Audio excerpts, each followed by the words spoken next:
Hey everyone, welcome to my week 14 overview video. Yeah, we have 1 week left after this, but this is our last week of reading and our last week of discussion.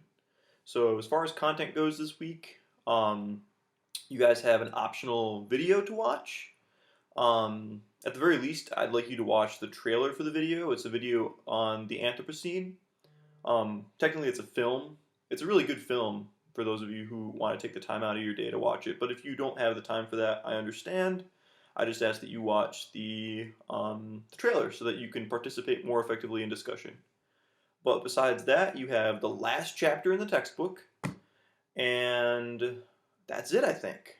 Um, and this last chapter in the textbook is a lot less archaeology centric. Um, because the entire textbook up to this point has been sort of framing human prehistory and human history um, in terms of the Anthropocene. So this final chapter challenges you to really try to figure out what you can do to alter our course, right? Because it's not really a good thing that we're in the Anthropocene. Um, I mean, you could think of it as a good thing if you have the opinion that humans have the ability to change the future. So maybe our Anthropocene epic will actually be something positive, as long as we can affect change that's positive. But as far as things are going right now, things are not looking that good environmentally. Um, One of the things that the readings focuses on this week that is a good thing to think about is that archaeology, at least the archaeology of prehistorical societies or even historic societies in a lot of cases, um, deals a lot with garbage, right? A lot of the things that we find come from garbage heaps in different archaeological contexts. Which is one of the reasons why Paul Crutzen, who's like an atmospheric scientist, who initially he was the one who like solved the ozone problem, basically. But he was the one who initially coined the term the Anthropocene, and one of the biggest reasons for that is that we've kind of polluted the Earth to such a great degree that you can see the impact of humans in geologic strata. So if there was maybe not an archaeologist, but like a geologist looking at our history 1 million years from now, you would be able to see a blip in the strata that showed that we were industrialized and we generated all of this waste, and we got rid of it, a lot of it, in landfills, littering, etc. We left quite a mark, and we're leaving quite a mark currently. So the main question that I want you guys to think about this week regarding the Anthropocene is what you can do about it. We had a week that was basically just focused on agency, like the ability for an individual to choose between certain options and to enact their own will. We have agency here. We're not helpless to, we're not helpless against the problems that we're causing, because we are in a lot of cases the causes of these problems. And I would argue that in a lot of cases we're also the victims of these problems, because we don't really have as much of a say as people like, our policymakers do, as far as what our businesses are and aren't allowed to do. But to a certain degree, we do have agency, right? We can vote, well, we can vote in elections, but we can also vote with our dollar. We can try to be conscientious consumers. We can act in ways that are more environmentally friendly.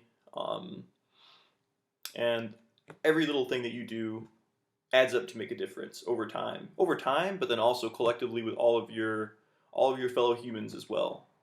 And if we have like a defeatist attitude, then nothing is going to change, and the future probably looks relatively grim.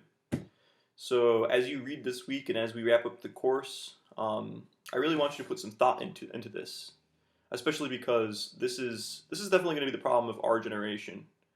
All the people who are leading the country right now, or at least the vast majority of these people, are pretty old. And they don't necessarily have a vested interest in keeping the Earth livable for us in the future, because they'll be gone in a couple decades.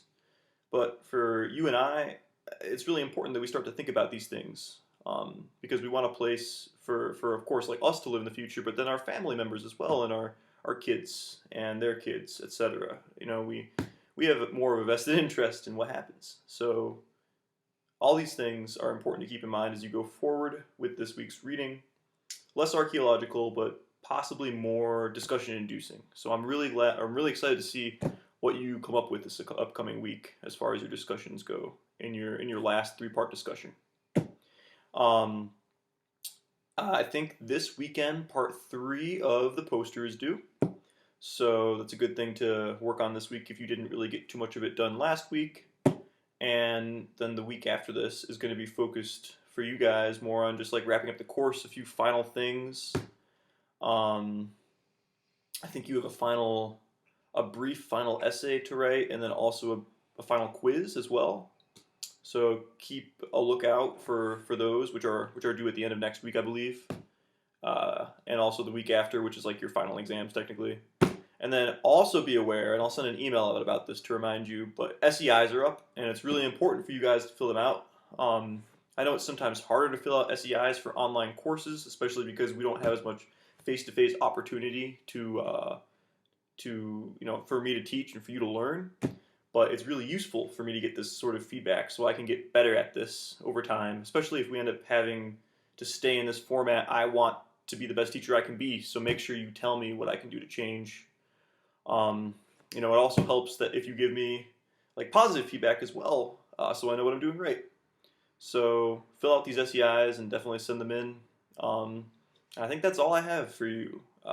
Feel free to drop in to my office hours, send me an email if you have questions about the project. I know I'm already meeting with a couple people. Or, if you don't have time to meet with me during my office hours, you can also feel free to just send me an email separately, and we can figure out a time to meet.